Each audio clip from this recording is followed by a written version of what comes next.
Bismillahirrahmanirrahim. Assalamualaikum warahmatullahi wabarakatuh. Bersua dalam berita perdana malam ini, saya Syafal Bakrin Haji Suhaili. Dan saya Norbaizura Andy. Berita-berita utama malam ini. Ke bawah Duli Yang Maha Mulia Paduka Seri Baginda Sultan dan Yang di-Pertuan Negara Brunei Darussalam berangkat menghadiri istiadat Permakaman Negara Her Majesty Queen Elizabeth II.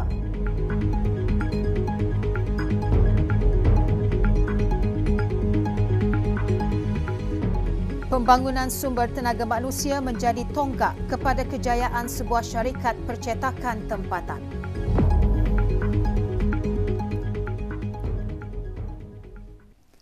Ke bawah Duli Yang Maha Mulia Paduka Seri Baginda Sultan Haji Hassan Al-Bolkiah Muizzaddin Wad Daulah, Ibni Almarhum Sultan Haji Omar Ali Saifuddin Sa'adul Khariwaddin, Sultan dan Yang di-Pertuan Negara Brunei Darussalam berangkat menghadiri istiadat Permakaman Negara Her Majesty Queen Elizabeth II yang berlangsung di Westminster Abbey, London.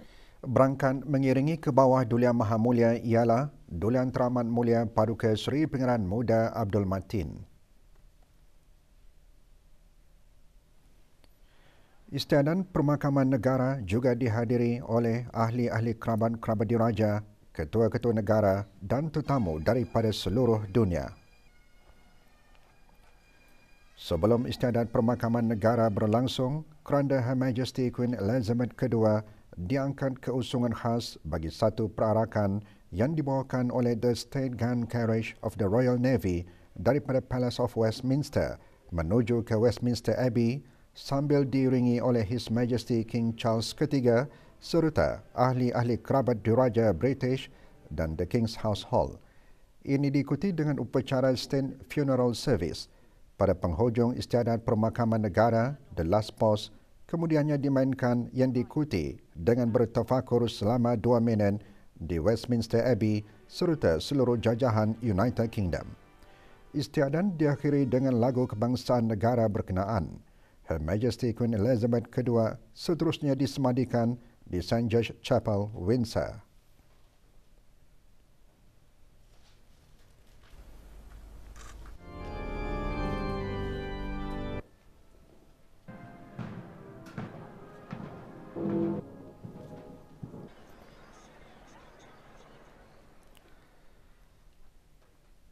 Her Majesty Queen Elizabeth II mangkat pada usia 96 tahun dan memerintah sebagai Queen of the United Kingdom of Great Britain and Northern Ireland bermula 6 Februari 1952 hingga 8 September 2022, iaitu lebih 70 tahun pemerintahan.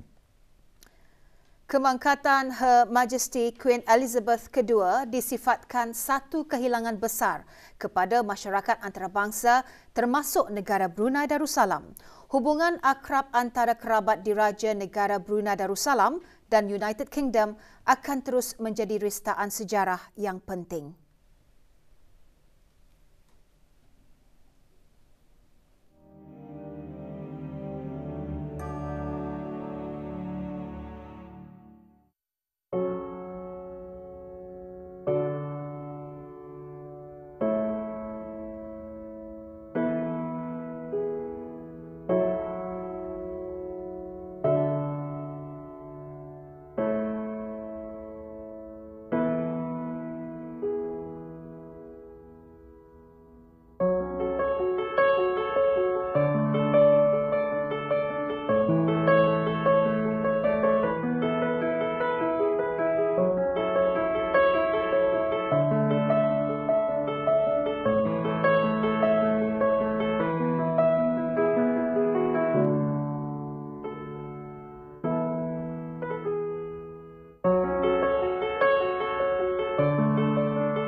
Bengkel penyempurnaan jenazah di Hasran dapat meningkatkan lagi kefahaman dan keyakinan dalam menguruskan jenazah di luar bandar.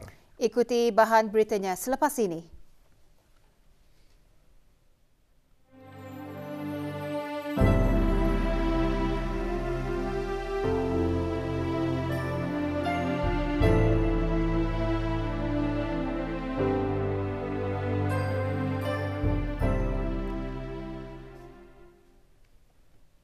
Status harian normal baharu COVID-19.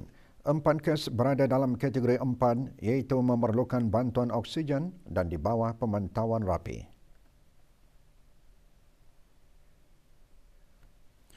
Kementerian Kesihatan memaklumkan 229 kes dilaporkan sembuh hari ini.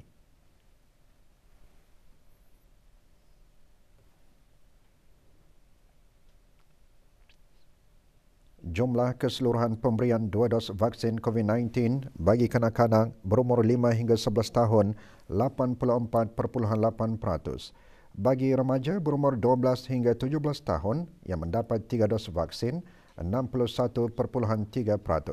Dan liputan bagi rakyat dan penduduk negara ini yang mendapatkan 3 dos vaksin 78.3%.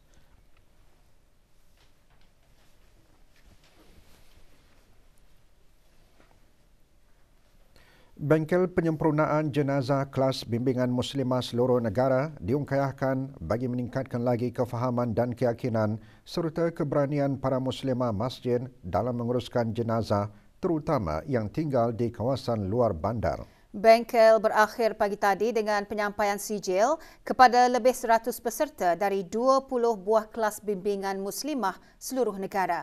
Majlis berlangsung di Masjid Pengiran Anak Haji Muhammad Alam, Kampung Sengkarai, daerah Tutong. Sijil disampaikan oleh Datin Hajah Nahriah binti Haji Asbi, isteri Menteri Hal Ehwal Ugama. Majlis dikenalikan oleh Bahagian Hal Ehwal Muslimah, Jabatan Hal Ehwal Masjid dengan kerjasama Ahli Jawatan Kuasa Takmir Masjid Pengiran Anak Haji Muhammad Alam. Bengkel antara lain dihasrat sebagai usaha ke arah memberikan pengetahuan yang lebih mendalam secara teori dan praktikal mengenai pengurusan dan penyempurnaan jenazah.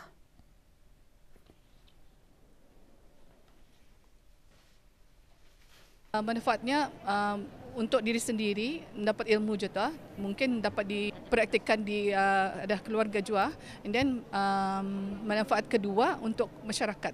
InsyaAllah kalau ada kematian dapat menolong adalah penggapai yang bertauliah. Mungkin makin lama boleh jadi penggapailah juga. Durang ajar kami cara memotong kain dulu, lepas tu memandikan. Lepas tu semua sekali yang kelengkapan bantuan-bantuan dari segi pekakas satulah, ada yang memberi wakaf. Setiap masjid durang ada memberi wakaf untuk khusus perempuan dan lelaki juga. Mungkin ramai orang cuba mengelak atau tidak mahu mengambil risiko terhadap apapun tindakan atau keputusan. Tetapi berbeza pula dengan kisah seorang pengusaha tempatan yang berani mengambil risiko demi menjadi pengusaha berjaya. Ikuti kisah kejayaan usahawan tempatan bersama Haji Azizi Ahmad.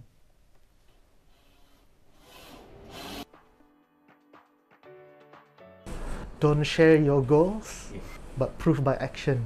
Kata-kata keramat itulah yang dipegang oleh Pengiran Muhammad Fakrullah bin Pengiran Haji Hamdillah dalam meneruskan kelangsungan syarikat pencetakannya, Auji Printing.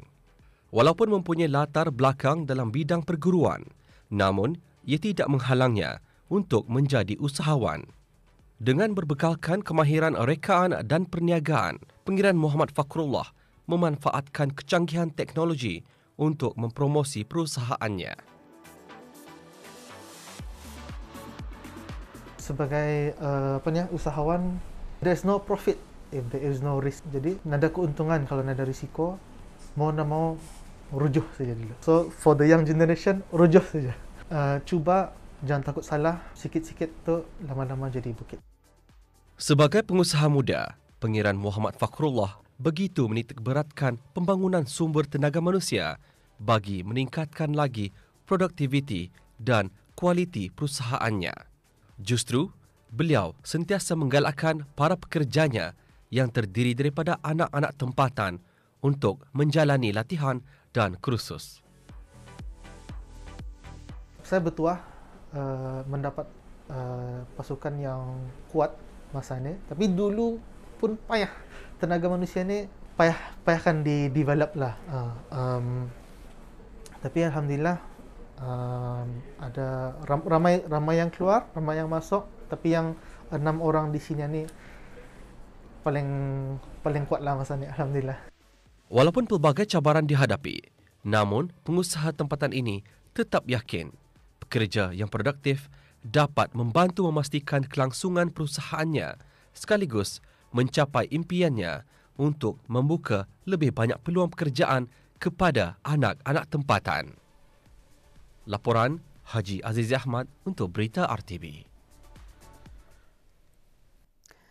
35 pelajar dari Sekolah Menengah Saidina Hassan dan 35 pelajar dari Temasek Secondary School Singapura hari ini menyertai program kolaborasi secara dalam talian.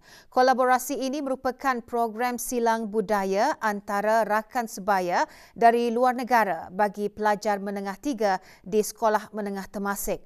Melalui program ini, pelajar dapat menggunakan pengetahuan dan kemahiran yang dipelajari serta berkongsi budaya rakan sebaya.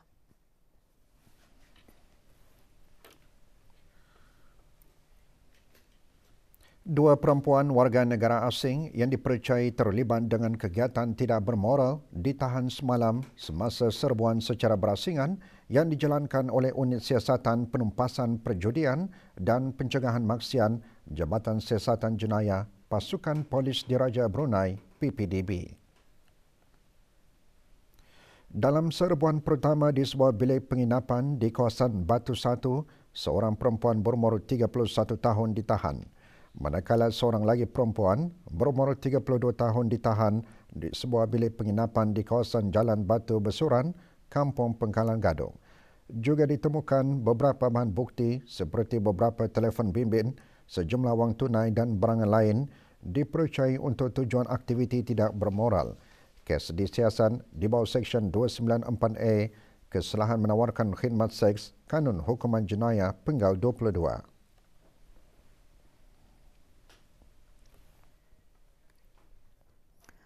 Seorang lelaki tempatan didakwa di Mahkamah Magistrate Bandar Seri Begawan atas satu pertuduhan di bawah Seksyen 146-1-D Perintah Eksais 2006 memiliki rokok.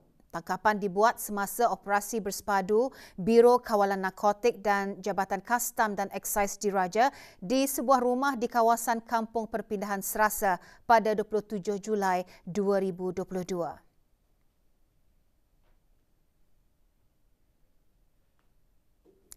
Muhammad Zulwafi bin Ahad mengaku bersalah dan dijatuhi hukuman denda sebanyak RM7,600 atau 7 bulan penjara jika gagal membayar denda. Tertuduh diberi tempoh sehingga 27 Disember 2022 untuk menjelaskan keseluruhan denda tersebut. Semua barang yang terlibat iaitu rokok dihukum rampas bagi tujuan dimusnahkan. Kontingen negara Brunei Darussalam ke Sukan Malaysia Sukma 2022 memperoleh pingat perak kedua dalam acara renang lelaki 200 meter kuat lentang. Pingat perak negara diraih oleh Zhuan Ling Taiyu selepas mencatatkan masa 2 minit 12 saat sekaligus memecah rekod pribadinya. Sementara itu, kontingen negara Brunei Darussalam akan meneruskan saingan kejohanan dalam acara silat. Perlawanan Persahabatan Bola Sepak Antarabangsa Tri Nations 2022 Anjuran Persatuan Bola Sepak Brunei Darussalam bakal membuka tirainya esok yang akan menyaksikan pertemuan antara skuad kebangsaan negara Brunei Darussalam dengan Maldives. Sehubungan dengan itu, sidang media menjelang perlawanan tersebut diadakan pagi tadi di FABD House, Brakas. Sementara itu, Ketua Jurulatih Brunei Darussalam Mario Rivera Campesino berkata perlawanan ini merupakan peluang terbaik untuk meningkatkan mutu permainan.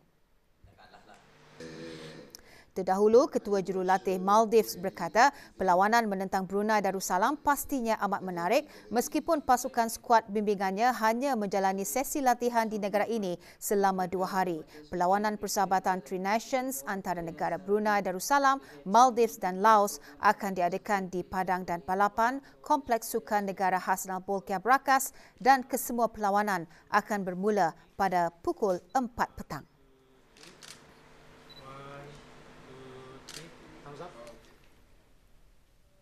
Para pemain golf berpeluang bermain sambil menderma menerusi pertandingan golf amal Pusat Ehsan ke-22 anjuran Pusat Ehsan Al-Amiral Haji Mariam yang akan diadakan di Klub Golf Pantai Mentiri bermula 30 September sehingga 2 Oktober ini. Pemegang amanah kanan Pusat Ehsan Al-Amiral Haji Mariam selaku penasihat jawatan kuasa penganjur kejohanan golf amal Pusat Ehsan menyatakan perkara tersebut semasa sidang media pagi tadi. Datuk Peruka Haji Muhammad Alimin bin Haji Abdul Wahab seterusnya berkata, selain mengutip dana, kejohanan juga sebagai sebahagian dari kempen kesedaran awam berterusan terhadap pemedulian dan penjagaan orang kurang upaya. Kejohanan dikendalikan menggunakan sistem 36 strong play.